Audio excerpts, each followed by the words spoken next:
अपनी रूह से भर दिया, अपनी शक्ति मुझको दी, ताकि दूं मैं गवाही तेरी जी उठने की। क्यों ना बोलूं फिर मैं तेरी जय जयकार, क्यों ना बोलूं फिर मैं तेरी जय जयकार। जय जयकार जय जयकार, तूने मेरे लिए क्या कुछ न किया।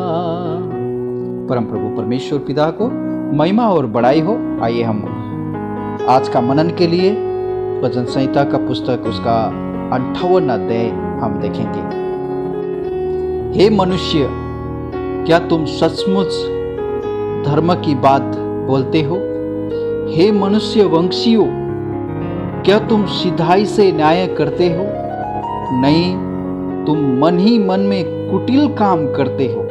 तुम देश भर में उपद्रव करते जाते हो। दुष्ट लोग जन्मते ही पराई हो जाते हैं। वे पेट से निकलते ही झूठ बोलते हुए भटक जाते हैं। उनमें सर्प का सा विष है। वे उस नाग के समान है जो सुनना नहीं चाहता, और सपेरा कितना भी निपुणता से क्यों न मंत्र पढ़े तो भी उसकी नहीं सुनता। हे परमेश्वर, उनके मुंह में से दांत को तोड़ दे। हे यहोवा, उन जवान सिंहों की दाढ़ों को उखाड़ डाल। वे घुलकर बहते हुए पानी के समान हो जाए। जब वे अपने तीर चढ़ाए तब तीर मानो दो टुकड़े हो जाए।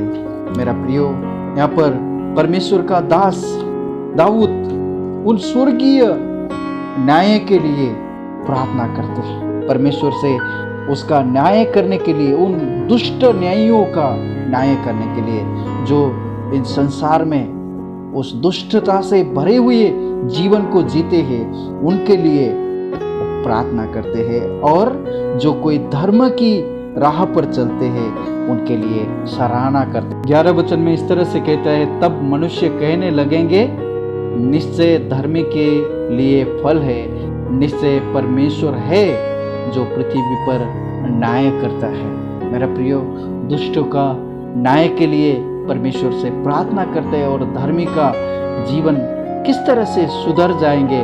10 वचन में कहते हैं, धर्मी ऐसा पलटा देखकर आनंदित होगा, वो अपने पांव दुष्ट के लहू में धोएगा। 9 वचन कहते हैं, इससे पहले कि तुम्हारे हंडिया में कांटों की आंच लगे, हरे व जले दोनों को वो बाउंडर से उड़ा ले जाएंगे। परमेश्वर के ऊपर किस तरह से दाऊद यहाँ पर परमेश्वर का उस न्याय के लिए निश्चयता को प्रस्तुत करता है। दाऊद यहाँ पर उस निश्चयता को प्रस्तुत करता है कि परमेश्वर उन दुष्टों का न्याय किस तरह से चुकाएंगे उन बातों के ऊपर। और उसका 3 वचन में हमने देखा कि दुष्ट लोग जन्मते ही पराई हो जाते हैं। वो पेट से निकलते ही झूठ बोलते हुए भटक जाते हैं। हमने भजन संहिता का पुस्तक उसका 51वां अध्याय 5 वचन में हमने पढ़े थे कि दाऊद ने किस तरह से परमेश्वर को सामने में गिड़गिड़ाते हुए प्रार्थना किया था। एक, मैं अधर्म के साथ उत्पन्न हुआ और पाप के साथ अपनी माता के गर्भ में बढ़ा। इतना भयंकर रीति से परमेश्वर का सेवक यहाँ पर हम देख सकते हैं कि किस तरह से दुष्टों का जीवन को, उनका स्वभाव को देखकर उनको पता चलता है कि किस तरह से जन्म लेते ही दुष्ट लोग दुष्ट हो जाते हैं, पराई हो जाते हैं। वे पेट से निकलते ही झूठ बोलते हुए भटक जाते हैं। उनमें सर्प का सा विष है। वे उस नाग के समान है जो सुनता नहीं। उसका 7 वचन कहते हुए घुलकर बहते हुए पानी के समान हो जाए।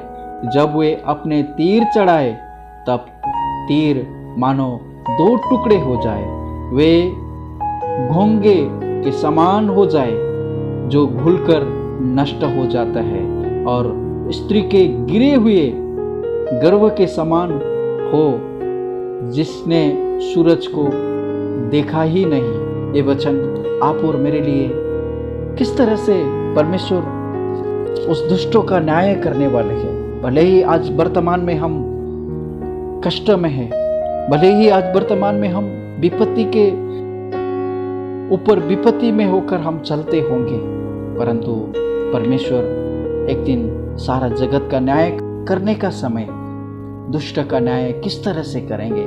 और आप और मेरा जीवन में जब हम देखते हैं कुछ लोगों का न्याय, कुछ लोगों का परिस्थिति को देखकर हम अपने आप को सुधार सकते हैं। यहाँ पर हमने देखा कि 10 वचन में धर्मी ऐसा पलटा को देखकर आनंदित होगा, वो अपने पांव दुष्ट के लहू में धोएगा। कभी कभी दुष्टों का न्याय करने के समय में धर्मी लोग अपने आप को सुधारता है। हम देख सकते हैं नीति वचन का पुस्तक उसका 16 अध्याय 4 वचन में परमेश्वर ने सारी वस्तु खास उद्देश्य से बनाया है और दुष्ट को भी विपत्ति भोगने के लिए बनाया है। प्रभु इन सारे वचनों के द्वारा आपको आशीष और अनुग्रह करते रहे। आज का दिन आपको आशीषमय हो। आइए हम प्रभु को धन्यवाद करते हैं। पिताजी, हम आपको धन्यवाद करते स्तुति करते हैं। प्रभु, आज आपने जो वचन प्रभु हमें दिया, भजन संग्रह 58 अध्याय, प्रभु यहाँ पर जिस तरह से आपका दास दाऊद ने प्रार्थना किया उस दुष्टों का न्याय के लिए, दुष्ट का स्वभाव कैसा है वो सारे स्वभाव को यहाँ पर दिखाया है। प्रभु परमेश्वर, हम में से कोई ऐसा प्रभु आपको स्वीकारने के बावजूद भी हमारे जीवन में इस तरह का स्वभाव है, तो प्रभु आज उस स्वभाव को आप बदल दीजिए। प्रभु जी, बदला लेने का भावना से प्रभु हम कोई भी से चल रहे हैं तो प्रभु, हम किसी को हम बुराई करने का सोच में बनाए हुए चलते हैं तो प्रभु वो सारे सोच को आप बदल दीजिए। प्रभु हमें आप नम्र कीजिए और प्रभु स्वर्गीय जीवन जीने के लिए योग्य व्यक्ति आप बनाइए। हमारा ये प्रार्थना उद्धारकर्ता प्रभु यीशु मसीह के नाम से मांगते हैं, सुनने और ग्रहण कीजिए पिता, आमीन। May God bless you all.